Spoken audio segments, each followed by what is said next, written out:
कुछ राजनीतिज्ञों ने हिंदू धर्म को सत्ता प्राप्ति का साधन बना लिया। धर्म को कुल्हाड़ी की तरह लेंगे हाथ में और जो चीज़ चाहिए उसको काटेंगे। अब वो धर्म के माध्यम से सत्ता में जाने की सीढ़ी तैयार कर रहे हैं। अब उनका जो आदेश होता है उसी को धर्म माना जा रहा है और बहुत सारे लोग उनके चंगुल में आ भी गए हैं। हम देखते हैं कि गुफा में जाकर ध्यान करना, गंगा स्नान करना, तो ये देखकर लोग प्रेरित होते हैं। तो क्या ये भी एक तरह से चंगुल में फंसाने का काम किया जा रहा है? गुफा का मतलब क्या है? कोई ऐसी जगह जहाँ पर एकांत हो। ठीक है ना, जहाँ कैमरा लेके हम जाते हैं, एकांत कैसे हो सकता है? व्यक्ति ऐसे बैठा रहता है, बड़े आराम से रहता है, लेकिन जैसे ही कैमरा आता है ऐसे ऐसे सजग हो जाता है। कालनेमी, इसका अर्थ भी मैंने जान लिया इंटरनेट पे सर्च करके। तो ये किसके लिए प्रयोग किया क्या गया? जाना आपने? कालनेमी का मतलब वो व्यक्ति जो अंदर से राक्षस हो, बाहर से अपने आप को साधु दिखाने की कोशिश कर रहा हो। अंदर से गौ हत्यारा हो, अंदर से मंदिरों को तोड़ने वाला हो, अंदर से ब्राह्मण और क्षत्रियों का, सनातनियों का द्रोही हो, शिखा पकड़ करके नोचने वाला हो, और बाहर से भगवा वेश धारण करके साधु के रूप में आपके सामने आए। कालनेमी।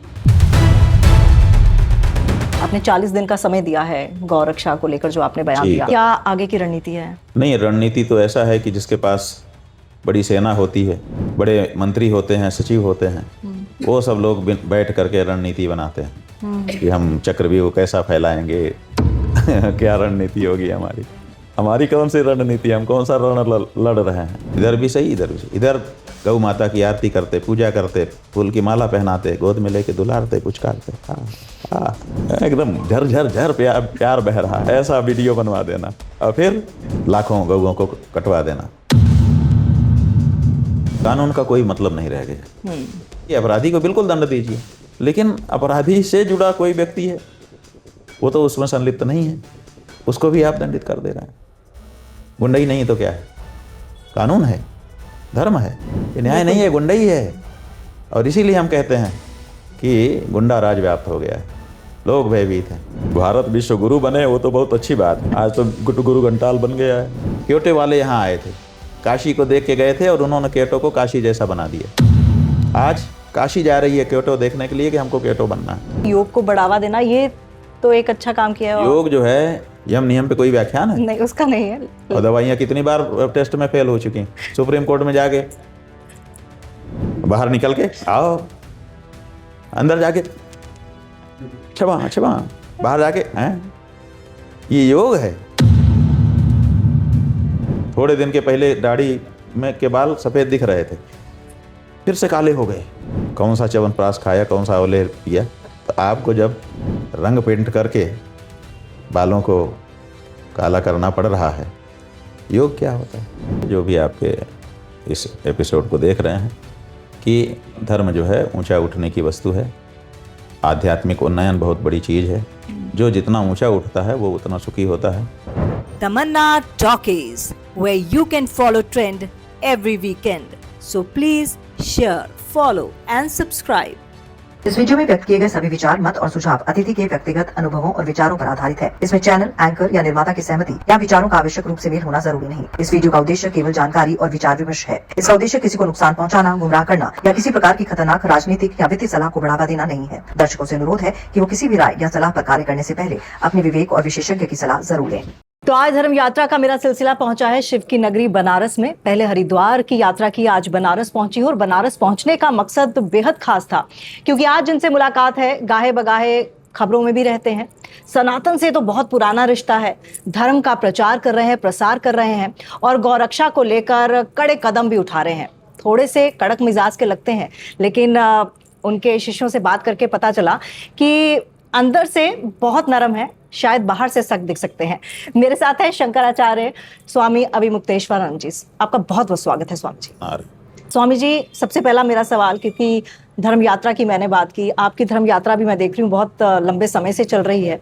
शंकर जी पे सबसे पहले सवाल करना चाहूँगी। शंकराचार्य जी के साथ शंकर जुड़ा हुआ है, क्या स्वरूप है? और बनारस में शंकर जी का होना, आपका यहाँ होना, क्या इसको कहेंगे? ऐसा है कि भगवान विष्णु ने सनातन धर्म की रक्षा के लिए देव संस्कृति को बचाने के लिए अनेक अवतार धारण किए। उन्हीं में से एक बुद्ध अवतार माना जाता है। ये जो बुद्ध अवतार है ये भगवान ने उस समय धारण किया था जब आसुरी शक्तियाँ वैदिक विधियों को अपना करके अपनी शक्ति को संवर्धन कर रही थी। आसुरी शक्तियों के पास अगर शक्ति आ जाएगी तो उसका विनियोग वो जनता को सताने में करेंगे। इसलिए ज़रूरी था कि उनको इस तरह की शक्तियों को प्राप्त करने से रोका जाए। क्या तरीका हो सकता है? तो भगवान विष्णु ने बुद्ध अवतार धारण किया, एक महात्मा का रूप धारण किया और आ करके उन्होंने वेदों की निंदा आरंभ कर दी कि अरे इसमें कुछ नहीं रखा है, ये तो सब गप है, आदि आदि। वेदों की निंदा करने का प्रभाव ये हुआ कि जो आसुरी लोग वैदिक मार्ग को अपना करके अपने आप को शक्ति संपन्न बना रहे थे, यज्ञ आदि कर रहे थे, वो यज्ञ से विरत हो गए क्योंकि उनके मन के नज़दीक वही बात थी। लेकिन किसी ने बताया था कि ऐसा करने से शक्ति इकट्ठी होगी तो कर रहे थे, और जैसे ही उनके विचार का फिर से उनको उपदेश किया गया तुरंत विरत हो गए। तो उन्होंने यज्ञ छोड़ दिया और जो शक्ति आदान करने वाले थे वो रह गई। भगवान के अवतार का प्रयोजन पूरा हो गया, वो अंतर्धान हो गए। तो ये जो बुद्ध अवतार हुआ भगवान का, इसमें उन्होंने देवों के कार्य की सिद्धि के लिए कुछ देर के लिए वेदों की निंदा की। तो इसलिए भगवान विष्णु की भी निंदा होने लगी कि वेदों की निंदा करते हैं। हमारे यहाँ वेदों की बड़ी महिमा है, बताया है अतुलित महिमा वेद की, तुलसी कियो विचार, जेहि निंदत निंदित भयो, विदित विष्णु अवतार।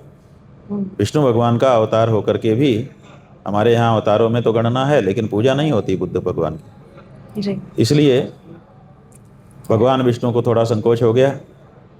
उन्होंने कहा कि मैंने देव कार्य सिद्धि के लिए वेदों की निंदा की अवतार धारण करके, अब मेरा जाना ठीक नहीं रहेगा। इसलिए उन्होंने भगवान शिव से अनुरोध किया कि अब आप अवतार धारण करिए और अवतार धारण करके सनातनी जनता में फिर से वेदों का महात्म्य निरूपित कर दीजिए, ताकि फिर से वेद जहाँ का तहाँ हो जाए। तो भगवान शंकर ने शंकर के रूप में दक्षिण भारत के केरल प्रदेश के कालेडी नाम के गांव में अवतार धारण की, और वही शंकर नाम का बालक जो भगवान शिव का अवतार था आगे चल करके शंकराचार्य के रूप में प्रतिष्ठित हुआ। उसी ने सनातनियों में फिर से वेदों की मर्यादा स्थापित की, महात्म्य स्थापित किया, फिर से लोगों को वैदिक मार्ग में लगाया। जो मनमाना आचरण करने लग गए थे लोग, सबको शास्त्रार्थ करके पराजित कर दिया। ये भगवान शंकर का ही अवतार है, इसीलिए शिव से जुड़ा हुआ नहीं बल्कि उनका ही एक रूप है। और जब शंकराचार्य जी जाने लगे तो उन्होंने देश की 4 दिशाओं में 4 पीठ बनाए, ये सोच करके कि आज तो मैंने अवैदिक मतों का निराकरण कर दिया, लेकिन मेरे चले जाने के बाद अगर फिर से इन्होंने सिर उठा लिया तो, इसलिए चारों दिशाओं में चारों वेदों को आधार बना करके उन्होंने 4 पीठों की स्थापना कर दी और उस पर कहा कि ये लक्षण होंगे, इन लक्षणों से संपन्न जो आचार्य होंगे उनको यहाँ पर अभिषिक्त किया जाएगा, और जब वो अभिषिक्त हो जाएंगे, हमारे पीठ पर बैठ जाएंगे, तो उनको हमारे अनुयायी हमारा ही रूप समझे, ऐसा समझे कि मैं ही हूँ। इसीलिए उस परंपरा में जो गद्दी पर बैठता है, अभिषिक्त होता है, उसको सनातन धर्मानुयायी शंकराचार्य के रूप में मानते और पूजते हैं। इसलिए शंकर साक्षात, क्योंकि ये सनातन धर्म की सबसे बड़ी उपाधि है शंकराचार्य, और आप भी सनातन के लिए बहुत ज़्यादा काम कर रहे हैं। सनातन की अगर मैं परिभाषा पूछूं तो क्या परिभाषा है? ऐसा है कि धर्म की परिभाषा ये है कि जो हम जहाँ पर हैं वहाँ से जो चीज़ हमको ऊपर उठाए उसका नाम है धर्म, और जो चीज़ हमको वहाँ से नीचे गिराए उसका नाम है अधर्म। अब ये धर्म अधर्म परिभाषित हो गए, लेकिन कोई ऐसा धर्म हो जो किसी काल विशेष में ही कारगर ना हो। कोई चीज़ें होती हैं जो अमुक समय में कारगर होती हैं, कोई चीज़ ऐसी होती है वो किसी देश विशेष में कारगर होती हैं, सब जगह कारगर नहीं होती। तो हर देश में हर काल में जो कारगर हो, जो किसी भी दशा में अपने पालन करने वाले को ऊंचा ही उठाए, उसका नाम सनातन धर्म। सना माने सदा और तन माने रहने वाला। जो सदा रहने वाला धर्म है, सर्वत्र रहने वाला धर्म है, जो अपने पालन करने वाले को किसी भी काल में और किसी भी परिस्थिति में और किसी भी देश में ऊंचा उठाता ही है, उसका नाम सनातन धर्म है। लेकिन आपको लगता है कि सनातन का आजकल राजनीतिकरण किया जा रहा है? ऐसा है कि राजनीति वाले तो जो चीज़ मिलती है उसी का राजनीतिकरण कर लेते हैं। वो सोचते हैं कि इसका हम फायदा उठा लें। नहीं, जैसे कलाकार होते हैं, वो जो चीज़ मिल जाए उसी में कलाकारी कर देते हैं। ऐसे राजनीतिक लोग, इस समय राजनीति का युग है तो इस समय वो प्रबल हैं। जो चीज़ उनको सामने मिलती है उसी का वो राजनीतिकरण कर लेते हैं। धर्म में राजनीति सही है या फिर आजकल राजनीति ही धर्म बन गया है? बात यह है कि धर्म में राजनीति, राजनीति में धर्म, इसका कोई मतलब ही नहीं। धर्म और राजनीति दोनों लोक कल्याण के लिए प्रवृत्त हुए मार्ग हैं। दोनों में थोड़ा प्रकृति का अंतर है। राजनीति वाला कहता है कि मैं लोक कल्याण करूंगा, धर्म वाला कहता है मैं लोक कल्याण करूंगा। लेकिन राजनीति वाला कहता है पहले मुझे सत्ता दो, तब मैं शक्ति संपन्न होकर के लोक कल्याण करूंगा। और धर्म वाला कहता है कि जितना है उतने से लोक कल्याण शुरू करता हूँ। ये दोनों में अंतर है। तो आपको क्या लगता है कि क्योंकि अगर हम मठ समाज की बात करें तो मठ समाज में से कोई भी क्या राजनीति नहीं कर सकता या फिर नहीं कर सकता? इसलिए नहीं कर सकता कि जब मठ में कोई आता है और पूर्णकालिक बन जाता है कि अब हम इसी कार्य में अपना जीवन लगाना चाहेंगे, अपना स्वयं का कल्याण करेंगे, और फिर अगर हमारा कल्याण सिद्ध हो गया तो लोक कल्याण करेंगे, तो फिर वो धर्म की शपथ लेता है। और जो राजनीति है उसमें धर्मनिरपेक्षता की शपथ लेनी पड़ती। बिल्कुल। तो धर्म की शपथ आपको जब राजनीति में जाएंगे तो छोड़ देनी पड़ेगी, एक नई शपथ धर्मनिरपेक्षता की लेनी पड़ेगी। तो आप बताइए, धर्म वाला अपनी पूर्णकालिक शपथ को छोड़ करके धर्मनिरपेक्षता की शपथ लेगा, कैसे दोनों निभा सकेगा? इसीलिए जो यहाँ आया उसको धर्म के रास्ते पर ही रहना चाहिए, और जो वहाँ है उसको राजनीति के रास्ते पर रह करके काम करना चाहिए। अच्छा स्वामी जी, मैंने जो आपके बारे में पढ़ रही थी, आपने ऐसा नहीं है किसी विशेष व्यक्ति या किसी विशेष पार्टी के लिए बोला हो। जब भी धर्म की बात होती है आपने धर्म पे बोला है, चाहे वो कोई भी पार्टी हो। आज आप किसी के खिलाफ हैं तो हो सकता है आपने पहले किसी के फेवर में कुछ बोला हो, पक्ष में बोला हो, यानी कि आप धर्म के साथ चलते हैं। लेकिन अगर मैं हिंदू धर्म की बात करूँ तो आपको लग रहा है कि पिछले कुछ सालों से हिंदू धर्म के बीच में ही बहुत ज़्यादा कटाक्ष आए हैं, बहुत ज़्यादा चीज़ें जो हैं वो उथल पुथल हुई हैं हिंदू धर्म के बीच में ही। उसकी वजह? नहीं, हिंदू धर्म में कटाक्ष नहीं है। ऐसा हुआ है कि कुछ राजनीतिज्ञों ने हिंदू धर्म को सत्ता प्राप्ति का साधन बना लिया। एक लोग होते हैं जो धर्म को अपना साध्य बनाते हैं, और एक होते हैं जो धर्म को साधन बना लेते हैं। तो कुछ लोगों ने साध्य बनाया कि भाई हमें तो बस धर्म अपने जीवन में प्रतिष्ठित हो जाए, इससे ज़्यादा क्या चाहिए, हमारा जीवन धर्ममय हो जाए। वो उन्होंने साध्य बना लिया कि हमें यही चाहिए बस। और दूसरों ने साधन बना लिया कि धर्म को कुल्हाड़ी की तरह लेंगे हाथ में और जो चीज़ चाहिए उसको काटेंगे। तो उन्होंने साधन बनाया हुआ है।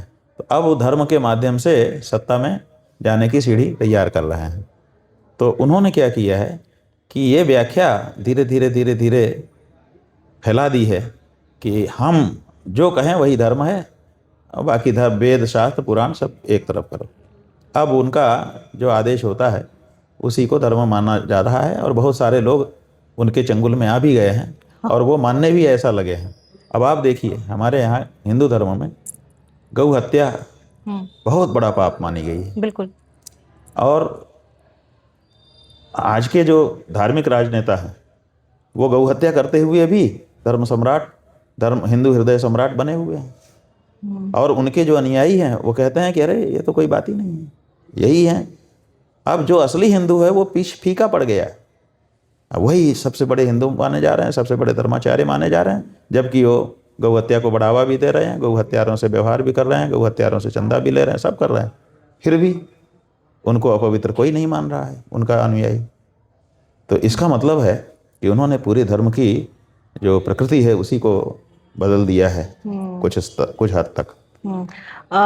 ठीक है, आप बोल रहे हैं प्रकृति को बदल दिया है, लेकिन कई लोग प्रेरित भी होते हैं। अब जब हम देखते हैं कि गुफा में जाकर ध्यान करना, गंगा स्नान करना, तो ये देखकर लोग प्रेरित होते हैं।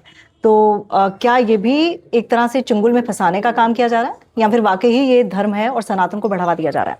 ऐसा है कि जब कोई गुफा में ध्यान करता है गुफा का मतलब क्या है? कोई ऐसी जगह जहां पर एकांत हो। ठीक है ना, एकांत। अब ये बताइए कि जहाँ कैमरा लेके हम जाते हैं, एकांत कैसे हो सकता है? जब हमारा वीडियो शूट हो रहा है, हाँ, और वो वीडियो शूट का मतलब है एक कॉपी बनी, 1,00,000 कॉपी एक क्षण में बन जाती है। तो इसका मतलब कि हम एकांत में नहीं हैं। आप देखिए कि व्यक्ति ऐसे बैठा रहता है, बड़े आराम से रहता है, लेकिन जैसे ही कैमरा आता है ऐसे ऐसे सजग हो जाता है। कैमरा जो है वो हमारा एकाग्रता भंग कर देता है। बिल्कुल कैमरे को फेस करना कठिन होता है, आप सहज नहीं रह सकते। बिल्कुल। गुफा का मतलब सहज रहना, तो जो, और धर्म का मतलब सहज जीवन है, तो आपकी सहजता तो समाप्त ही है। तो ये गुफा का ध्यान कैसे हुआ जिसमें कैमरा अपना काम कर रहा है, और कैमरा सही काम कर रहा है कि नहीं कर रहा है, इस बात के लिए चश्मा भी लगा ही रहना पड़ता है, जबकि ध्यान में चश्मे की क्या जरूरत है, वो तो अंतश्चक्षु का विषय है। बिल्कुल। आप कहते हैं कि नहाने की बात है। अब आप जब नहाने के लिए जाते हैं तो नहाने का मतलब क्या है? पापों का प्रक्षालन। आप जब गौ हत्या तक को पाप मान ही नहीं रहे हो, प्रक्षालन कौन करेगा पाप का? जो पाप मानता होगा कि मुझसे भूल से चूक से पाप हो गया, वो न जाके गंगा में डुबकी लगा के अपने पाप धोएगा। आप तो खुलेआम जो आपको करना है कर रहे हो, और पाप उसको मान नहीं रहे हो, तो फिर क्या प्रक्षालन करोगे आप? तो आप नहाने के लिए लोगों को प्रेरित करोगे, लेकिन वो जैसे स्विमिंग पूल का बात होता है वैसे ही आप जाके नहा ले रहे हो, लोग भी जाके डुबकी लगा ले रहे हैं। लेकिन जो लोग सनातन धर्म के लोग हैं वो जाते हैं, उनका जाना, उनका वहाँ पे खड़ा होना, उनका भगवती गंगा का आत्मसात एकाकार होना, संकल्प करना कि मैं अपने पापों के प्रक्षालन के लिए, पुण्य की प्राप्ति के लिए, पितरों के उद्धार के लिए, अमुक उद्देश्य के लिए गंगा स्नान कर रहा हूँ, उसके बाद गंगा जी की पूजा करके, प्रणाम करके एक अलग ही भाव भूमि में स्नान करना, वो तो आप खत्म ही कर दे रहे हो। मंदिरों में भीड़ लग गई है, लेकिन पूजा कमजोर हो चुकी है। जिन मंदिरों में मोबाइल, बहुत भीड़ है, किसी भी मंदिर में आप सर्वे कर लीजिएगा आगे चल के, बहुत भीड़ है जिस मंदिर में, उसमें केवल बाहर 4 पहरेदार बैठा दो कि भाई मोबाइल लेके अंदर नहीं जाएंगे, आधी हो जाएगी भीड़ उसी दिन से। क्यों? क्योंकि मंदिर में लोग दर्शन करने कम जा रहे हैं, रील बनाने, फोटो करने और वीडियो उतारने ज़्यादा जा रहे हैं। तो आप समझिए कि ये क्या हो रहा है। प्रेरणा कौन सी मिल रही है? ये डिजिटल युग है ना। ये प्रेरणा किस चीज की मिल रही है? डिजिटल देखिए, डिजिटल तो एक साधन है, एक प्लेटफार्म है, उसमें आप अपनी भावभूमि भरिए, वो कहाँ भर पा रहे हैं? तो सब जो चीजें गहरी थी उनको सतही बनाया जा रहा है, ये धर्म की क्षति हो रही। बिल्कुल। एक और शब्द आजकल बड़ा ट्रेंड कर रहा है, आज की मैं अगर भाषा में बोलूं तो कामनेमी। काम नहीं, कालनेमी, माफ कीजिएगा, कालनेमी। इसका अर्थ भी मैंने जान लिया इंटरनेट पे सर्च करके। तो ये किसके लिए प्रयोग किया क्या गया? जाना आपने? कि एक तो रावण का भाई था और राक्षस था। उसकी कालनेमी चर्चा क्यों की गई?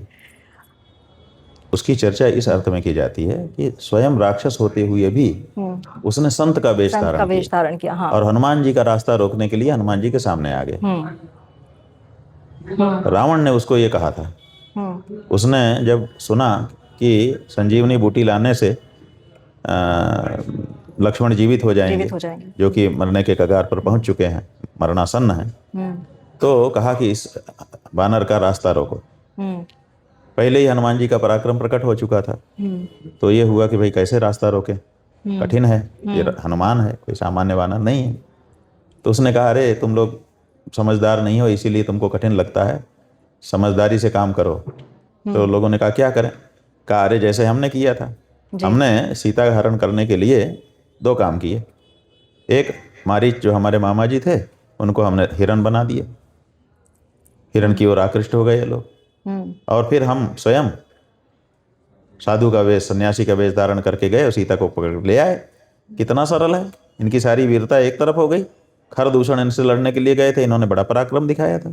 त्रिशरा, बाली, इन सब के लिए बड़ा पराक्रम इन्होंने दिखाया, लेकिन हमें तो इन्होंने तीर तक नहीं संभाला, कोई सब समस्या ही नहीं हुई हमको। इसलिए ये बड़ी आस्तिक जाति है, इसके सामने साधु का वेश धारण करके चले जाओ, तुरंत लौट जाएगी आपके कदमों में। इसलिए तुम कुछ मत करो, तत्काल साधु का वेश बनाओ और हनुमान के सामने चले जाओ। हनुमान तुम्हारी परिक्रमा करके पूजा करने लगेगा, तुम उसको कह देना कि थोड़ा सत्संग सुनो, ऐसा करते सवेरा कर देना, और सवेरे तो मर ही जाएगा लक्ष्मण, जाने मत देना उसको। उसने कहा ठीक है, हम चले जाते हैं। तो साधु का वेश बना के आ गए जी। लेकिन हनुमान जी थे, और उनके सामने उदाहरण हो चुका था कि सीता जी को साधु वेश धारण करके चला जा चुका है, तो वो सतर्क थे। इसीलिए उन्होंने गौर से देखा, अच्छा ये तो बनावटी है, उठा के पटक दिए। तो कालनेमी का मतलब वो व्यक्ति जो अंदर से राक्षस हो, बाहर से अपने आप को साधु दिखाने की कोशिश कर रहा हो, अंदर से गौ हत्यारा हो, अंदर से मंदिरों को तोड़ने वाला हो, अंदर से ब्राह्मण और क्षत्रियों का, सनातनियों का द्रोही हो, शिखा पकड़ करके नोचने वाला हो, और बाहर से भगवा वेश धारण करके साधु के रूप में आपके सामने आए। कालनेमी।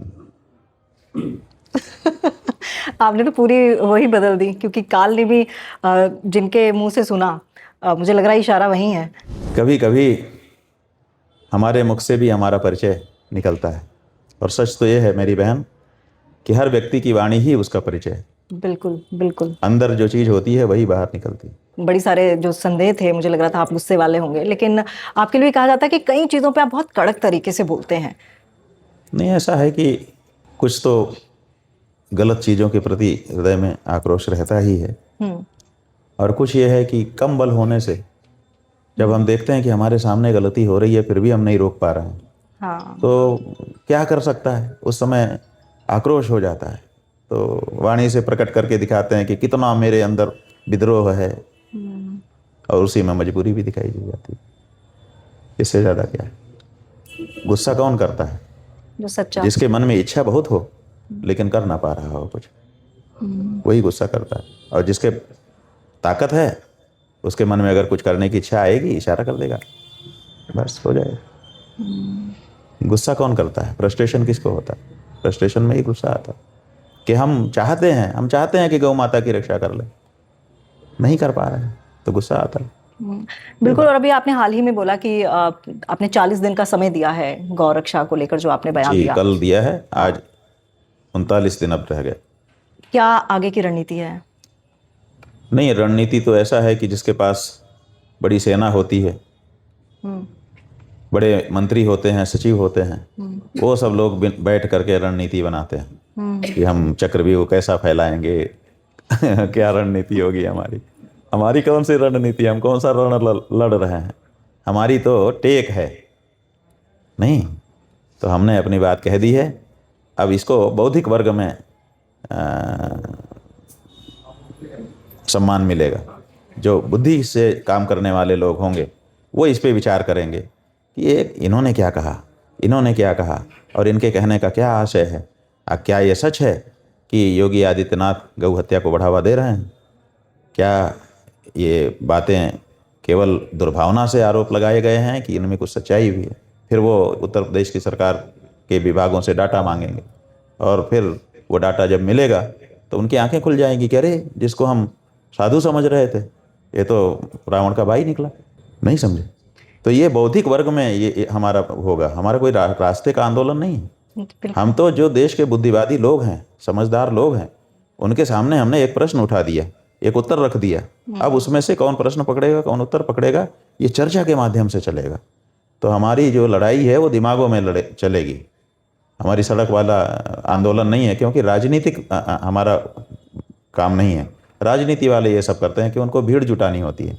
हमें भीड़ नहीं जुटाना है, हमें तो सही बात कहना है, शास्त्रयुक्त, नीतियुक्त और परंपरा युक्त जो हमारी बात है वो हम कह रहे हैं। धीरे धीरे इस बात को, जैसे जैसे आप सब लोग हमारे सहायक हैं, आप जब इस बात को, जब आपके इस एपिसोड के माध्यम से लोग देखेंगे तो वो विचारेंगे कि बात में कितनी सच्चाई है, वजन कितना है। जिधर वजन होता है उधर ही लोग झुक जाते हैं, नियम है। तो इसलिए हमारी लड़ाई कोई सड़क की लड़ाई नहीं है, हमारी लड़ाई कोई राजनीतिक लड़ाई नहीं है कि हम धरना करें, कि हम प्रदर्शन करें, कि हम नारा टेम्पो करें। हमारी लड़ाई तो विचारों के उत्तेजना देने की लड़ाई है, और हमने उन विचारों को उत्तेजना दे दी है कि हम कैसे हिंदू हैं कि गौ हत्या को नहीं रोक पा रहे हैं। हम कैसे हिंदू हैं कि गौ हत्या को रोकना तो दूर, जो लोग गौ हत्या को बढ़ावा दे रहे हैं उन्हीं को वोट दे करके समर्थन कर रहे हैं। आखिर हमारी बुद्धि को क्या हो गया है, यही तो विचार करना है। अरे ये साधु के वेश में कई लोग फेसबुक पे लिख रहे हैं, हमको बच्चों ने दिखाया कि कह रहे हैं कि योगी तो बाबा हैं, बाबा को ये क्यों कह रहे हैं। तो भाई बाबा हैं तो बाबा का काम करें, जो साधु है उसको साधु जैसा काम करना पड़ेगा। जो साधु है वो क्यों गौ हत्या को बढ़ावा दे रहा है, और गौ हत्या को जब बढ़ावा दे ही रहा है तो फिर वो साधु कैसा रहा। यही मूल प्रश्न है, और इसी मूल प्रश्न का जवाब इन 40 दिनों में जनता मंथन करके निकाल देगी। आपने कहा कि बौद्धिक लोगों तक बात पहुंचेगी। कुछ लोग ऐसे भी हैं जिनको कहा जाता है, मैं पूरा नाम नहीं लूंगी कहीं मेरे पे ही कुछ नहीं ठीक है, बिल्कुल भक्त कहा जाता है, बिना आंखों का भक्त बोल दूं, आप समझ जाइए। तो ऐसे भक्तों तक बात पहुंचेगी, आपको लगता है वहां तक पहुंचाना ऐसा आसान है है? कि भक्त कोई नहीं है। भक्त जो है वो सुनते सुनते बना है, मीडिया ने उसको सच्चाई दिखाई ही नहीं। हाँ, यही मैं पूछना चाहती थी। मीडिया ने सच्चाई दिखाई नहीं। हम आपको अपना अनुभव बता रहे हैं। काशी में कुछ वर्ष पहले मंदिर तोड़े जाने लगे। हाँ, पौराणिक मंदिर थे, प्राचीन मंदिर थे, बड़ी आस्था थी लोगों की, पूजा पाठ निरंतर होता रहा, हजारों वर्षों से हो रहा था। और उन सब मंदिरों को तोड़ करके उनके अंदर की उन मूर्तियों को, जिनकी हमारे पूर्वजों ने जाने कब से आराधना की थी, उपासना की थी, मलबे में फेंका जा रहा था। ये रोज हो रहा था। तो हमने आवाज उठाई इसके विरुद्ध कि भाई ये हो रहा है। कोई अखबार, ये सब हो रहा था, एक अखबार वहाँ की एक फोटो छापने को तैयार नहीं था, एक समाचार छापने को तैयार नहीं था कि ये हो रहा है। बड़े बड़े प्राचीन मंदिर, पुरातत्व विभाग 100 साल पुरानी कोई जगह होती है तो आ जाता है कि भाई ये संरक्षित रहेगा, और यहाँ हजारों हजार साल पुरानी चीजें सब तोड़ी फेंकी जा रही थी। आस्था जिसमें जुड़ी थी वो भी तोड़ी फेंकी जा रही थी। एक अखबार छापने को तैयार नहीं था, एक चैनल बात करने को तैयार नहीं था। और फिर हमने पूरे शहर में घूमे, कोई हमारी बात माने ही ना, कहे अरे कैसी बात करते हैं, अमुक हैं, यही इन्हीं लोगों का नाम लेते थे। आदित्यनाथ योगी जी कर रहे हैं, वो मंदिर तोड़ेंगे, कैसी बात करते हो हमको, और तुम तो अमुक पार्टी को, तुम तो अमुक पार्टी को आरोप लगाते थे। फिर हमने सोचा कि शहर वाले फेसबुक देख करके और टेलीविज़न देख करके नहीं समझ पा रहे हैं, क्योंकि ये दिखा नहीं रहे हैं, गांव में चलते हैं। हम गांव में गए, एक गांव में हमको लोगों ने घेर लिया और बस मारने ही वाले थे हमको। वो कहते थे कि तुम झूठ बोल रहे हो, तुम मोदी और योगी के खिलाफ बोल रहे हो, तुम उनके बारे में गलत बयानी कर रहे हो। और पहले बहस की, अब बहस करते चढ़ते चले आए, ऐसा लगा कि मारा ही जाएगा। लेकिन हमको इसी समूह में कोई अच्छा पत्रकार भी है। इंडिया टुडे नाम की एक पत्रिका थी, उस पत्रिका ने जैसे ही यहाँ मंदिर तोड़े जाने लगे, जब 5-7 मंदिर तोड़े गए तो एक विशेषांक निकाला। उसमें उन्होंने 15-20 फोटो छापे कि ये काशी में ब्लंडर हो रहा है। वो अंक हमने खरीद के रखा था गाड़ी में। तो जब हमने देखा कि अब मारने ही आ रहे हैं, हम कहा भैया 1 मिनट रुक जाओ। हमने गाड़ी में से इंडिया टुडे मंगवाया, हमने कहा ये खोल के जरा देखो, उसके बाद हमको मारना। तो उन्होंने उसको खोल के देखा, कहा यार ये सही में मंदिर तोड़े जा रहे हैं। महाराज जी क्षमा करिए हमको। वही लोग जो हमको मारने के लिए घेर चुके थे, 15-20 थे, वही लोग हमको प्रणाम करने लगे, कहने लगे गलती हो गई हमसे। इसका मतलब क्या हुआ? इसका मतलब हुआ कि उनको जो परोसा गया है उसके अनुसार उनका माइंड मेकअप हुआ है। अगर सच्चाई भी आप परोस दीजिए, हम कहते हैं जो कुछ हुआ है, अगर उसको आज मीडिया जनता के सामने रख दे, बिल्कुल आज बदल जाएगा। जनता का दोष नहीं है। जनता जिनकी आंखों से देखती है, ये उन एजेंसियों का दोष है कि उन्होंने लाल पीले हरे नीले रंग लगा करके जनता की आंखों के सामने चश्मा रखा है। सादा ग्लास लगाया ही नहीं है कि जो है जैसा है वैसे ही दिख जाए। ये बात है। और धर्म को वोट बैंक भी बनाया जा रहा है। अभी हाल ही में जो हुआ प्रयागराज में, उसको लेकर भी हम देख रहे हैं कि तमाम नेताओं के और अलग अलग पार्टियों से अलग अलग तरीके के मत आ रहे हैं।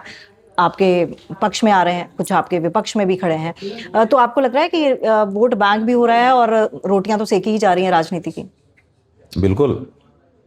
अपने आप को हिंदू जनता के सामने बहुत बड़ा हिंदू साबित करना, और जब हिंदू से इतर लोगों के बीच में जाएं तो हिंदू धर्म के विरुद्ध जो जो कार्य किए हैं उनकी सूची पकड़ा देना, और इस तरह से सबका साथ, सबका विकास, सबका विश्वास। इधर भी सही, इधर भी सही। इधर गौ माता की आरती करते, पूजा करते, फूल की माला पहनाते, गोद में लेके दुलारते, पुचकारते। हाँ हाँ, एकदम झर झर झर प्यार प्यार बह रहा है, ऐसा वीडियो बनवा देना। और फिर उधर लाखों गौओं को कटवा देना। 1 करोड़ से ज़्यादा गायें प्रतिवर्ष काटी जा रही हैं। उसका आंकड़ा लेकर के जब उनके बीच में जाना, जब हिंदू के बीच में गए तो वीडियो दिखा दिया। फेसबुक तो बता देता है कितने लोगों के बीच में ये जाएगा। बिल्कुल। अब व्यवस्था है कि किसके पास क्या भेजना है, भेज दिया। और इधर जब उनके बीच में गए तो प्रिंट आउट निकाल के दे दिया कि देखिए हम आपके लिए सब सुविधा किए हुए हैं। सबका साथ, सबका विकास, सबका विश्वास, ऐसी नीति चल रही है। हिंदू सबसे बड़ा हिंदू समझ रहा है, मुसलमान सबसे बड़ा मुसलमान समझ रहा है। कोई बात ही नहीं है। अब क्या है, गंगा गए तो गंगा राम, जमुना गए तो जमुना राम। अंदर खाने की सारी चीजें आपको पता है? अब अंदर खाने कुछ नहीं रहा देवी, लंबा समय बीत गया, 12 वर्ष हो गया। अंदर खाने जैसा अब कुछ नहीं रहा। वाजपेयी जी के समय में ये कहा गया था कि हमने अपने जो मुद्दे हैं उनको उसमें डाल दिया है, क्योंकि हम कोalition गवर्नमेंट चला रहे हैं। जब हम स्वयं की गवर्नमेंट में आएंगे तब हम हिंदू का काम करेंगे, इसलिए उनकी तो गिनती ही नहीं होती है। 12 वर्ष तो अभी वाली सत्ता के हो गए, जो बहुमत की सत्ता है, जो हिंदू धर्म के लिए, उत्थान के लिए आई थी, हिंदुओं के लिए आई थी। हिंदुओं के समय में जितना हिंदुओं का ह्रास हुआ शायद ही कभी हुआ। अब तो लगभग सब जान चुके हैं। बस ये है कि जो अभी तक टेलीविज़न और अखबार पे भरोसा कर रहे हैं, बस केवल वही बचे हैं। तो कैसे लोगों तक बात पहुंचेगी? क्योंकि माध्यम पहुंच रही है। आप देखिए, अंतर पड़ गया। जब 150 मंदिर काशी में तोड़े गए, प्राचीन मंदिर तोड़े गए, विशाल विशाल मंदिर तोड़े गए, मतलब हर दृष्टि से महत्वपूर्ण मंदिर तोड़े गए, तब मीडिया ने कवर नहीं किया। और अब मणिकर्णिका के 2 मंदिर तोड़ दिए गए, एक जो है वो मढ़ी तोड़ दी गई, इतने से ही पूरे देश में हल्ला मच गया। इसका मतलब है कि अब अंतर आ गया है। अब थोड़ी सी चीज़ भी बाहर निकल के आ रही है, और तब बड़ी चीज़ भी दबा दी गई। एक वो समय था, एक ये समय है। ये क्यों आ गया, इतना परिवर्तन मीडिया में क्यों आ गया? इसका मतलब है कि मीडिया भी देख रहा है कि अब जनता जान चुकी है, अगर हम सच के करीब करीब नहीं रहेंगे तो हम ही टुकरा दिए जाएंगे। इनको बचाने के चक्कर में हम ही ना खत्म हो जाएं। इसलिए अब अपनी विश्वसनीयता बनाए रखने के लिए वो भी थोड़ा थोड़ा अब झलका रहे हैं, निकाल रहे हैं। तो जनता के सामने सच्चाई जिस दिन जाने लग जाएगी, काम बन जाएगा जनता का। बिल्कुल परिवर्तन आया है, आया है। अभी फिर चुनाव होंगे 2027। वो तो होना ही है। तो क्या व्यवस्था ही परिवर्तन दिखेगा? परिवर्तन दिखेगा? देखिए, जिस परिवर्तन को आप लोग परिवर्तन कह रहे हैं, हम उसको परिवर्तन नहीं मानते। परिवर्तन का मतलब यह है कंधा बदलना। बहुत सारा वजन हमने इस कंधे पे रखा, चल रहे हैं, कंधा दुखने लग गया वजन से। तो किसी से कहा भाई कंधा दुख रहा है, तो उसने पकड़ा, उठा करके इस कंधे पे रख दिया। कुछ महसूस हो रहा है? अच्छा, हाँ, बहुत अच्छा महसूस हो रहा है। फिर चलने लगे, थोड़ी देर में ये कंधा दुखने लगा। तो कंधा बदलने से थोड़े परिवर्तन होता है। परिवर्तन का मतलब ये है कि हमारे ऊपर जो भार है वो हमसे उतर जाए। वो भार कहाँ उतर रहा है? कोई पहिए वाली गाड़ी ला के, साइकिल ही सही, वो ला दे और उसके ऊपर कनस्टर रख दे और कहीं लुढ़काते हुए चले जाओ, तब हम समझें कि परिवर्तन है।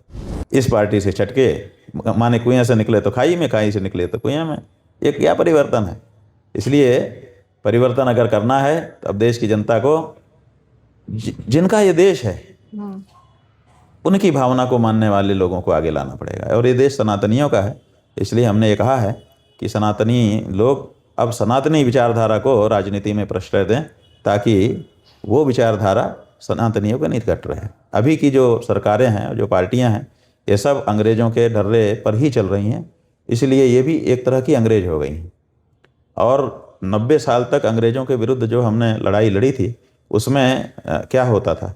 उसमें होता ये था कि अंग्रेज़ तो कुछ ही आए थे, बाकी इसी देश के सैनिक भर्ती करते थे, पुलिस भर्ती करते थे, और इसी देश की पुलिस नौकरी के बचाने के चक्कर में इसी देश के लोगों को जब उनका अफसर कहता था मारो, तो डंडा मारने लगती थी, गोली मारने लगती थी। जलियांवाला बाग में क्या हुआ था? आदेश देने वाला अंग्रेज था, गोली चलाने वाला अंग्रेज नहीं था। गोली चलाने वाली जो बंदूकें थीं वो भारतीयों के ही हाथ में थी, और भारतीयों के ऊपर ही गोली चला रही थी। किस लिए? नौकरी हमारी। अब देखिए आज, उस समय तो हम समझ सकते थे कि भाई विदेशी सरकार है, अब तो विदेशी को भगा दिया ना, लेकिन आज भी जनता को धरना करना पड़ता है, प्रदर्शन करना पड़ता है। जो गांधी जी ने अंग्रेजों के विरुद्ध सत्याग्रह किया था, उपवास, अनशन, ये वही आज भी करना पड़ता है। अरे अंग्रेजों के समय जो तरीका हमने अपनाया था, आज की सरकार के सामने वो तरीका हम क्यों अपना रहे हैं? वो तो अंग्रेज सरकार थी, ये तो हमारी सरकार है। बिल्कुल। लेकिन तरीका वही हम क्यों अपना रहे हैं? क्योंकि अभी भी वही तौर तरीके चले आ रहे हैं, सरकार वही है। अभी भारत की सरकार भारत में आई ही नहीं है। इसीलिए जनता भी उनके सामने अंग्रेजों के समय जैसे खड़ी होती थी वैसे ही खड़ी हो रही है, और वो भी जनता के साथ वैसा ही व्यवहार कर रहे थे जैसा अंग्रेज कर रहे हैं। इसलिए अगर इस देश में परिवर्तन आना है तो ऐसा परिवर्तन आना है जैसे राम के राज्य में था। राम जी क्या करते थे? आज देखिए, अभी घटना की है इन्होंने, इन्हीं की पुलिस ने मारा, और उस पुलिस को मारा किसी दूसरे ने, ऐसी कोई रिपोर्टिंग अभी तक नहीं है। 20 दिन हो गए, 15 दिन। किसी ने, जिनको पुलिस ने मारा, चाहे वो बूढ़े हों, चाहे ब्रह्मचारी हों, चाहे महिला हो, चाहे कोई हो, चाहे वो जिसकी चोटी पकड़ के उठा के पटक रहे थे वो हो, किसी ने पुलिस के ऊपर हाथ तो नहीं छोड़ा, मारा इन्होंने ही। और मारने के बाद अब जब उसकी पीड़ा लोगों को गई तो लोगों ने अपनी पीड़ा को प्रदर्शित करने के लिए माध्यम चुने। क्या माध्यम चुने? कि किसी ने चोटी पकड़ के खींचते हुए पुलिस का AI से फोटो बनवा करके अपलोड कर दिया। अभी सवेरे हमको मेजा तहसील से एक शुक्ला जी हैं, नाम याद नहीं है, उनका फ़ोन आया। उन्होंने कहा कि मैं 7 दिन जेल में रह के महाराज जी आया हूँ आपके कारण। हमने कहा ये हमारे कारण? उन्होंने कहा कि चोटी पकड़ करके पुलिस को खींचने का एक AI फोटो बना करके हमने अपने फेसबुक पे डाल दिया था, पुलिस ने हमको पकड़ लिया, 7 दिन जेल में रखा, हमारा मोबाइल जब्त कर लिया, और वो कह रहे हैं अब मिलेगा भी नहीं, और हमारे पैसा वैसा झाड़ा तलाशी के नाम पे जब जेल में लॉकअप में डाल रहे थे तो ले लिया, वो भी नहीं दे रहे हैं, और मैं बहुत परेशान हूँ, मैं क्या करूँ। दूसरे कई जगह से आ रहा है कि हम रैली निकालना चाहते हैं, यहाँ की पुलिस हमको रैली निकालने नहीं दे रही है, हम धरना करना चाहते हैं वो नहीं करने दे रही है, हम ज्ञापन तक देने नहीं दे रही है। तो ये क्या हो रहा है?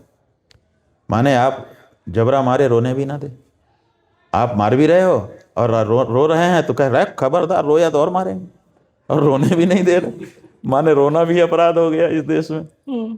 तो ये जो तरीका है ये भारत का तरीका नहीं है। डरा डरा करके लोगों को डराया जा रहा है। और उधर भगवान श्री राम क्या है, उत्तरकांड आप रामचरितमानस का पढ़ेंगी तो वहाँ पर आया है कि एक दिन भगवान श्री राम ने नगरवासियों का एक बहुत बड़ा सम्मेलन बुलाया कि सब लोग आइए, तो पूरा खचाखच भर गया, पूरा अयोध्या एक जगह इकट्ठा हो गया, और मंच पे खड़े होकर के भगवान श्री राम ने उनको उपदेश किया कि भाई ये अपने को ऐसा ऐसा ऐसा। वहीं पर भगवान श्री राम बोलते हैं कि जो अनीति कछु भाखों भाई तव मोहि बरजे उभय बिसराई। हे भाइयों, जो अगर मैं कोई अनीति कहूँ, ऐसी कोई बात कहूँ जो सही ना हो, तो आप लोग खड़े होकर के तुरंत टोक देना, राम ये बात गलत है, और भय बिसराई, भयभीत मत होना। अगर कुछ मेरी मुंह से अनीति का शब्द निकले, आप खड़े हो जाना और खड़े होकर के बोल देना, राम ये गलत कह रहे हो। लोकतंत्र वो था जिसको राजतंत्र कहा गया। उस राजतंत्र में जितना बड़ा लोकतंत्र था, आज लोकतंत्र में लोकतंत्र नाम की चीज दिखाई नहीं दे रही। अब मुझे लगता है अब तो कोई खिलाफ बोल ही नहीं सकता। आप बोलिए। नहीं बोल सकता। आपने ऑन कैमरा बिना संज्ञान के कन्फेस कर लिया है। जब आपके जहन में कुछ नाम आए, आप बोलने ही जा रही थी, तब तक आपको याद आ गया कि अरे अगर मैंने बोल दिया तो क्या होगा। आपने अपने आप को संभाला, कैमरे में दर्ज है। हाँ बिल्कुल सही है कि नहीं? अब मान रही हूँ कि ना बोले तो ये भय नहीं तो क्या है। अब मैं आपकी गारंटी पे बोल रही हूँ। बिल्कुल, देखिए गारंटी इस देश की है, भारत की लोकतांत्रिक और जो धार्मिक सांस्कृतिक मूल्य हैं उनकी गारंटी है। ये देश परिवार रहा है, इस देश में कोई शासक शासित नहीं रहा है। यहाँ जो राजा होता था हमारे देश का, वो सबका पिता होता था, अभिभावक होता था। यहाँ राजा शासक और शासित जैसा नहीं है। इसलिए आप बिल्कुल भारतीय संस्कृति, भारतीय धर्म, भारतीय परंपराओं की गारंटी पर जो सच है बोलिए, ठीक है। अभी भी जीभ लड़खड़ा रही है। ये बात है, यही बात है। चलिए आपके उससे बोल देती हूँ, मतलब कुल मिला के जो आप कहना चाहते हैं वो मैं समझ पा रही हूँ कि आपको गुंडई सरकार है। गुंडई सरकार है, थोड़ी गुंडागर्दी ज्यादा। पूरी तरह से कानून का कोई मतलब नहीं रह गया। कानून नाम की चीज़ नहीं है। देखिए, हमारे धर्म में भी, हिंदू धर्म में भी ये कहा गया है, और भारत के संविधान में भी कहा गया है, जो पिनल कोड था उसमें भी कहा गया है कि जो व्यक्ति अपराध करेगा वो दंडित किया जाए। लेकिन अपराधी का कोई संबंधी है वो भी दंडित हो जाएगा, अपराधी की कोई वस्तु है वो भी दंडित हो जाएगी, ऐसा नहीं। अब अपराध होता है, तत्काल बुलडोजर घर गिरा के चला गया। अब घर तो गिरा दिया, उस घर में केवल वही थोड़े रह रहा था, उसके सगे संबंधी भी रह रहे थे, बच्चे भी रह रहे थे, वो कहाँ जाएंगे? उन्होंने क्या अपराध किया? अपराधी को आप दंड दीजिए, बिल्कुल सही है, कौन इसमें आपका हाथ पकड़ेगा? बल्कि सब समर्थन करेंगे, हम सब समर्थन करते हैं कि अपराधी को कड़ा दंड मिलना ही चाहिए। जिस दिन दंड का भय नहीं रहता है उस दिन अपराध बढ़ जाता है, इसलिए अपराधी को बिल्कुल दंड दीजिए। लेकिन अपराधी से जुड़ा कोई व्यक्ति है वो तो उसमें संलिप्त नहीं है, उसको भी आप दंडित कर दे रहे हैं। गुंडई नहीं तो क्या है? कानून है, धर्म है। बिल्कुल ठीक। अभी देखिए, अयोध्या के पास किसके ऊपर क्या आरोप लगा दिया था, उसका घर और बुलडोजर लगा के तोड़ दिया था। अब उसका मुकदमा चला, अब बरी हो गया कि नहीं, ऐसी बात तो थी ही नहीं, कोई बलात्कार वगैरह की बात थी। अब डीएनए टेस्ट के माध्यम से पता चल गया कि वो उसमें संलिप्त ही नहीं था। अब उस पर बुलडोजर चल गया घर पे। अब फेसबुक में लोग लिख रहे हैं कि भरपाई कौन करेगा, भरपाई कौन करेगा। फेसबुक पर लिख करके बात खत्म हो जाएगी, क्योंकि कोई भरपाई करने के लिए तो आगे आएगा नहीं। आपने बिना मुकदमा चलाए कर दिया। ये न्याय है? ये न्याय नहीं है, गुंडई है।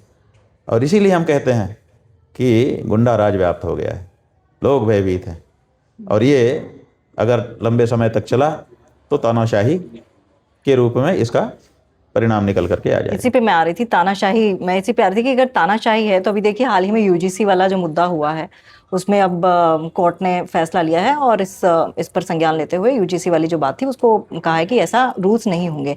तो जो आप बदलाव की बात कर रहे थे, वो क्या बदलाव आना शुरू हो गया है? क्या लगता है आपको ये तमाम चीजें जो बात यह है कि जागरूकता तो बढ़ी है, कुछ लोगों ने हिम्मत की है, उसका विरोध करने समाज में प्रभाव जा रहा है, और धीरे धीरे लोगों में हिम्मत थोड़ी बहुत आ रही।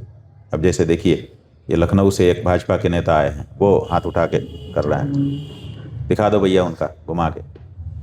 ये कह रहे हैं कि जो कुछ हुआ मुझे ठीक नहीं लगा और मैंने अपने पद से त्याग पत्र दे दिया, और मैं आपके समर्थन के लिए खड़ा हूँ, मुझे आदेश करिए, मुझे आपका पक्ष सही लग रहा है। और ये तो अभी मतलब सामने है, इसलिए हम इनका उदाहरण दे रहे हैं। ऐसे रोज ही लोग आ रहे हैं, लोग छटक रहे हैं कि ये न्याय के साथ हम खड़े रहेंगे, अन्याय के साथ हम खड़े नहीं रहेंगे। भारत को सनातन की धरती है, धर्म का एक देश है, फिर भी धर्म इतनी बड़ी चुनौती क्यों बनता जा रहा है? बात यह है कि धर्म इसलिए चुनौती बन रहा है कि धर्म का दुरुपयोग हो रहा है। धार्मिक प्रतीकों का दुरुपयोग किया जा रहा है, और उनका दोहन अगर जनहित के लिए किया जाता तब भी ठीक था। उनका दुरुपयोग जनता के विरुद्ध ही किया जा रहा है।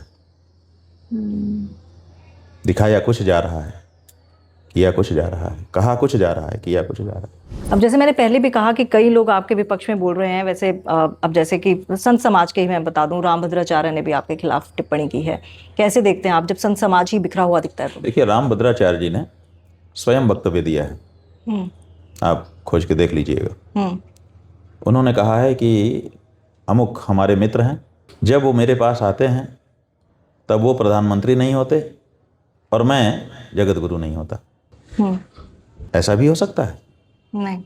देखिए, जो पुलिस की नौकरी है, जो डॉक्टर की नौकरी है, जो सेना की नौकरी है, इसमें भी वर्दी पहनी जाती है, लेकिन इनकी वर्दी टाइम टू टाइम होती है। इतने घंटे वर्दी, उसके बाद सादा ड्रेस लगा के आप जनरल हो जाते हैं। ये साधु संतों की जो वर्दी है ना, 24 घंटे होती है। हम सोते भी हैं तो वर्दी पहन करके, बिल्कुल, माने एक क्षण के लिए भी हम अपनी ड्यूटी से पीछे नहीं हटते हैं। तो ये कैसे कह सकते हैं कि जब वो आते हैं तो मैं जगत गुरु नहीं रहता हूँ, मित्र हो जाता हूँ? माने जगत गुरुत्व को भी छोड़ करके वो पीछे जो मित्र हो जाता है वो तो कुछ भी बोलेगा अपने मित्र के समर्थन में। आप लोग उसको संत कहिए, क्योंकि आप लोग केवल वेश को देख करके शब्द गढ़ रहे हैं। आचरण भी तो देखिए। केवल वेश देखेंगे तो आप सीता माता की तरह से खतरे में पड़ेंगे। वेश देखिए, और वेश देखने के बाद आचरण भी देखिए, हनुमान बनिए, ताकि आपको कोई वेशधारी ठग ना सके। तेल देखिए, तेल की धार देखिए। पुरानी कहावत है कि केवल तेल देख करके मत मान लीजिए, तेल देखिए, तेल की धार देखिए। हम लोग देखते थे बचपन में, दूध देने वाला दूध देता था तो लोग उसको नाखून पर रख के ऐसे देख लेते थे कि ये असल है कि इसमें मिलावट नहीं। अभी भी देख पा रहे हैं आप कि हैं? अभी भी आप मिलावट देख पा रहे भाई हैं? जो समझदार लोग हैं वो अभी भी परीक्षा करके ही आगे बढ़ते हैं, बिना परीक्षा के आगे नहीं बढ़ते हैं। और जो नासमझ हैं वो तत्काल विश्वास कर लेते हैं। हमारे यहाँ कहा गया है कि न चापि सर्वम नवमित्यवद्यम, माने कहा गया है कि संतः परीक्षान्यतरत भजन्ते मूढ़ा पर प्रत्ययनेव विद्धि। जो विद्वान और जो मूर्ख है इसकी पहचान क्या है? कहा पहचान यही है कि जो विद्वान है, समझदार है, वो परीक्षा करके किसी चीज़ को अपनाता है, पहले टेस्ट करता है फिर अपनाता है। और जो मूढ़ होता है वो बिना परीक्षा के ही अपना लेता है, या किसी पे भरोसा कर लेता है। क्यों भाई? तो कहता है हाँ हाँ, तो मान लेता है। दूसरे पर भरोसा करके आगे बढ़ता है वो मूर्ख। और जो स्वयं परीक्षा करके खातरी, दृढ़ विश्वास हो जाने पर अपनाता है वो समझदार विद्वान। तो इसलिए समझदार तो अभी भी आज भी यही करते हैं। मूर्ख ही हैं जो दूसरों को कहे में आ जाते हैं, जैसा कहो, जैसा कह दिया बस ठीक है, सब ठीक है। एक थोड़ा टेढ़ा सा सवाल पूछते हैं, मुझे उसका जवाब पता है वैसे। धर्म और राजनीति में से आप किसको चुनेंगे, धर्म या राजनीति? धर्म या राजनीति? ऐसा है कि हमारे सामने चुनने की नौबत ही नहीं आएगी। धर्म के रास्ते चुनता वो है जो तटस्थ हो। नहीं, बिल्कुल। हम पहले से धार्मिक हैं, हमें क्यों राजनीति चुनना है? हमारे लिए चुनने का कोई मौका ही नहीं। हमने को जो चुनना था हमने चुन लिया और हम सुखी हैं, हमें कोई समस्या नहीं है। हमारे मंच में रंच मात्र विकल्प की आशा नहीं। हम जहाँ हैं बिल्कुल सही हैं, दृढ़ता के साथ उसी धर्म में लगे रहना चाहेंगे, इसलिए चुनने का कोई विकल्प नहीं है हमारे पास। भारत को विश्व गुरु के तौर पर कैसे देखते हैं, एक बड़ा धर्म को लेकर, क्योंकि विवाद? बात यह है कि गुरु और गुरु घंटाल दो शब्द हैं अपने यहाँ। भारत विश्व गुरु बने वो तो बहुत अच्छी बात है, आज तो गुरु घंटाल बन गया है। डंका लेकर के भारत का जा रहे हैं सब जगह पे, उपदेश कुछ नहीं दे पा रहे हैं। बात यह है कि जब हमारा आचरण देख करके पूरा विश्व सीखने लगे तो हम समझो कि हम गुरु हैं, और जब हम सबका देख कर सीखने लगे तब कैसे गुरु रहेंगे? तब तो जगत चेला हो गए, जगत गुरु थोड़े हुए। आज हालत क्या है? आपको अगर एक पुल बनाना हो, आप विदेश का पुल देख के आते हो। आपको अगर एक मकान बनाना हो, आप विदेश में एक मकान देख के आते हो। यही काशी को संवारना था तो यहाँ के लोगों को प्रतिनिधिमंडल बना करके क्योटो भेजा गया कि जाओ क्योटो देख करके आओ, तब यहाँ पे काम करो। बताइए, किसी समय क्योटो वाले यहाँ आए थे, काशी को देख के गए थे और उन्होंने क्योटो को काशी जैसा बना दिया। आज काशी जा रही है क्योटो देखने के लिए कि हमको क्योटो बनना है। हम गुरु हैं?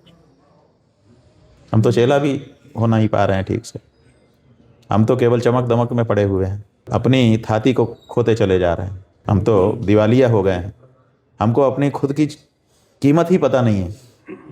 जिन चीज़ों को कॉरिडोर बनाने के नाम पर काशी में तोड़ा गया है वो कितनी कीमती थी? किसी ने कोई असेसमेंट किया? कोई है सरकार के पास असेसमेंट रिपोर्ट कि इतने एरिया को हम ध्वस्त करेंगे, इसका असेसमेंट करिए कि इसको तोड़ देने का क्या फ़ायदा है, क्या घाटा है? कोई असेसमेंट कराया गया? आपने पुरानी चीज़ों को तोड़ करके फेंक दिया। यूनेस्को कहता था कि काशी को हम वर्ल्ड हेरिटेज में शामिल कर सकते हैं। थोड़ा थोड़ा ये चीज़ थोड़ा आप लोग देख लीजिए। अब वो कहेगा? बताइए। नहीं, ये बात है। तो आपने अपनी महत्ता को समझना छोड़ दिया है। दूसरों की लाइट्स चम चम चम चम, जैसे सिंगापुर में लाइट जलती है, जैसे खलीफा बुर्ज पे लाइट जलती है, वैसे ही भारत में पुरानी पुरानी बिल्डिंगों के ऊपर लाइट लगा दी गई है, हरी लाल पीली नीली, और समझा जा रहा है कि विकास हो गया। नीचे नीचे कचरा पड़ा है और ऊपर लाइट जल रही है। और लोगों के दिमाग में भी विकास लोगों का दिमाग वही है कि लोगों को कहा जा रहा है कुछ अच्छा काम भी किया है। अब जैसे मुझे लग रहा है कि योग को बढ़ावा देना, ये तो एक अच्छा काम किया है। योग जो है उसको बढ़ावा नहीं मिला है, इसलिए नहीं बढ़ावा मिला कि योग जो है वो अष्टांग है। यम नियम आसन प्राणायाम प्रत्याहार। यम नियम की कभी चर्चा आपने सुनी हो तो बताइए। नहीं। आप सीधे तीसरे स्टेज आसन में चले जाते हैं, चौथे स्टेज प्राणायाम में चले जाते हैं और फिर छोड़ देते हैं। प्रत्याहार, धारणा, ध्यान, इसके बारे में चर्चा नहीं है। यम नियम के बारे में चर्चा नहीं है। बीच में आसन प्राणायाम दो को पकड़ लिया है। ये योग है। जो पहली कक्षा पढ़ी नहीं, दूसरी कक्षा पढ़ी नहीं, तीसरी की किताब लेकर के बैठ गए। जैसे पहले क्या होता था कि दूसरी कक्षा तक स्याही से लिखने की अनुमति नहीं थी, खड़िया में लिखा जाता था। बिल्कुल। तो जो कोई लड़के ऐसे होते थे, तीसरी कक्षा के लड़कों के बीच में जाकर के दवात में से थोड़ी स्याही लेके ऐसे लगा लेते थे ताकि लोग समझें कि ये तीसरी कक्षा का बच्चा है। तो स्याही लगा लाने से तीसरी कक्षा हो जाएगी कि तीसरी कक्षा की किताब पढ़ने से तीसरी कक्षा हो जाएगी? तो आपके हिसाब से योग गुरु योग नहीं जानते? ये बिल्कुल नहीं जानते। अगर जानते तो वो यम से शुरू करते हैं। क्या है वो भाई, हम आपको योग सिखाएंगे। सबसे पहला काम है यम। और ये यम क्या होता है, कैसे उसका पालन किया जाता है, क्या उसके लाभ हैं, क्या हानि है। अच्छा बंधु, अब आपको यम बता दिया, अब आप नियम बताते हैं। ऐसा कोई व्याख्यान तो होता, बताइए किसी योग गुरु का यम नियम पर व्याख्यान। दवाइयां बेचते हैं वो, यम नियम पे कोई व्याख्यान है? नहीं, उसका नहीं है। और दवाइयां कितनी बार टेस्ट में फेल हो चुकी, सुप्रीम कोर्ट में जाके। बाहर निकल के आओ, अंदर जाके क्षमा क्षमा, बाहर जाके हैं, ये योग है? योग योग करें या ना करें अब? अरे यम से शुरू करो, योग करो, आपका जीवन बहुत ऊंचा हो जाएगा। लेकिन यम से शुरू करो। मतलब सब मिलावटी हो चुका शुरू है। से शुरू करो। आप जो है दिखावटी ना करो, आप उसको आत्मसात करो। तो ये जो आसन से शुरू होने वाला योग है, ये योग नहीं है। ये सच्चे अर्थों में एरोबिक भी नहीं है, ये व्यायाम भी नहीं है। हाँ, एक प्रदर्शन है, अपने आप को अच्छा दिखाना कि साहब हम तो योग करते हैं। करो, लाभ क्या हुआ है? थोड़े दिन के पहले दाढ़ी में के बाल सफ़ेद दिख रहे थे, अब फिर से काले हो गए। कौन सा च्यवनप्राश खाया, कौन सा ओले पिया? नहीं। बिल्कुल। तो आपको जब रंग पेंट करके बालों को काला करना पड़ रहा है, योग क्या होता है? अंदर से मजबूती। हाँ, तो योग का मतलब है कि कुछ हद तक जाते तक शरीर पे नियंत्रण, अपने मन पर नियंत्रण। योग करने से व्यक्ति पहले शरीर पे नियंत्रण प्राप्त करता है, फिर मन पे नियंत्रण प्राप्त करता है। और जब ये दोनों हो जाते हैं, फिर वो जहाँ शरीर को चाहता है शरीर को लगाता है, जहाँ से चाहता है हटा लेता है, जहाँ चाहता है मन को लगाता है, जहाँ चाहता है मन को हटा लेता है। तो उसको बाधा नहीं होती, क्योंकि उसकी बुद्धि पहले निश्चय कर देती है जहाँ लगना है वहीं लगेगा, बाकी जगह नहीं लगेगा। आम लोगों का मन कहीं भी लग जाता है, जहाँ नहीं लगना चाहिए वहाँ लग जाता है, फिर वो दुखी होते हैं क्योंकि वहाँ उनको एंट्री नहीं मिलती। तो इसीलिए लोग दुखी रहते हैं। अगर नियंत्रण हो तो जहाँ हमको लगना है वहीं लगेगा, बाकी जगह नहीं लगेगा, तो हम सुखी रहेंगे, हमें कोई बाधा नहीं होगी। बिल्कुल। तो इसलिए योग जो है उससे व्यावहारिक सुख भी मिलता है, भौतिक भी, और फिर आध्यात्मिक तो है ही है। समाधि में चले जाने का जो समाधि का सुख है उसकी तो कोई बराबरी ही नहीं है। ये बात है। अच्छा, मुझे क्योंकि पता है आपका समय बड़ा। अच्छा, आप बताइए। हाँ जी। ये कहते हैं कि हम करोड़ों लोगों को योग सिखा चुके हैं, ऑल वर्ल्ड, मैंने नहीं सीखा। पूरे विश्व में नहीं, जिनका दावा है उनके लिए कह रहे हैं। अच्छा, आप बताइए, करोड़ों में से एक समाधि को उपलब्ध हुआ? नहीं।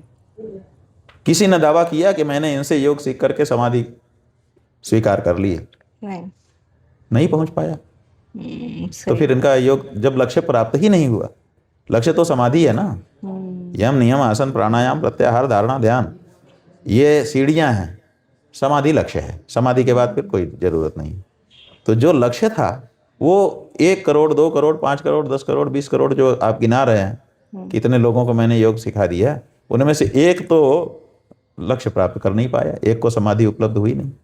स्वयं कभी दावा किया तो मुझे समाधि का अनुभव हो गया, वो लक्षण नहीं दिखते। माने आप समझिए, जब आपको स्वयं को समाधि का अनुभव नहीं है, आपने कभी उसकी चर्चा नहीं की, तो फिर आप योग गुरु हैं हाँ। ऐसा कहना धोखा नहीं तो क्या है, प्रवंचना नहीं तो क्या है। क्योंकि मुझे पता है आपका समय बड़ा बहुमूल्य है और आपके पास बहुत सारे और भी काम हैं। बात यह है कि समय सभी का बहुमूल्य है, जो उसकी कीमत समझे जी वो बात है। तो हमको थोड़ा लगता है कि कीमत करनी चाहिए। जी बिल्कुल। 4 मिनट है मेरे पास, कोई संदेश अगर आप देना चाहें धर्म को लेकर। नहीं, हम यही कहना चाहते हैं आपके माध्यम से, जो भी आपके इस एपिसोड को देख रहे हैं, कि धर्म जो है ऊंचा उठने की वस्तु है। आध्यात्मिक उन्नयन बहुत बड़ी चीज़ है। जो जितना ऊंचा उठता है वो उतना सुखी होता है। इसलिए जहाँ हो वहाँ से ऊंचा उठने का प्रयास करो, नीचे गिरने का प्रयास मत करो। अधर्म अपनाओगे तो नीचे गिरोगे, धर्म अपनाओगे तो ऊंचे उठोगे। इसलिए धर्म को अपने जीवन में सम्मिलित करिए। थोड़ा सा भी अगर ऊंचा उठेंगे तो आपका आनंद बढ़ने लग जाएगा। और एक बात ध्यान रखिए कि जो अधर्म है वो कभी कभी नहीं, हमेशा प्रायः धर्म के वेश में आता है। जो अधर्म है वो अधर्म के वेश में नहीं आता, वो धर्म के वेश में आता है। इसलिए सावधानी से धर्माधर्म का विवेचन करके धर्म को अपनाइए, अधर्म को छोड़िए। धर्म के वेश में आए हुए अधर्म को ही धर्म मत मान लीजिए। इसलिए गुरु करो जान के, पानी पियो छान के, जो आपके पूर्वज कह गए हैं वो इसीलिए कह गए हैं कि काल नेमी के चक्कर में मत आ जाना मेरे हनुमान, काल नेमी से बचो। गोरक्ष पीठ पर बैठे हैं हमारे आदित्यनाथ जी, गोरक्षा उनका प्रथम प्रमुख कर्तव्य है। लेकिन जो आंकड़े हैं वो ये हैं कि लाखों गायें उत्तर प्रदेश में प्रतिवर्ष काटी जा रही हैं। इसलिए अपने को काल नेमी से बचना है, धर्म के वेश में आए हुए अधर्म से बचना। बहुत अच्छा लगा आपसे बात करके और मैं आशा करती हूँ कि यहाँ पर बैठी हूँ तो आपने जैसे बोला कि अपनी मंजिल तक पहुँचना, तो मैं भी धर्म को अपनी मंजिल बनाऊंगी और आपके दिए हुए विचारों को आगे तक पहुँचाने की कोशिश करूंगी। बहुत बहुत धन्यवाद आपका। बहुत अच्छा। हम चाहेंगे कि आप धर्म के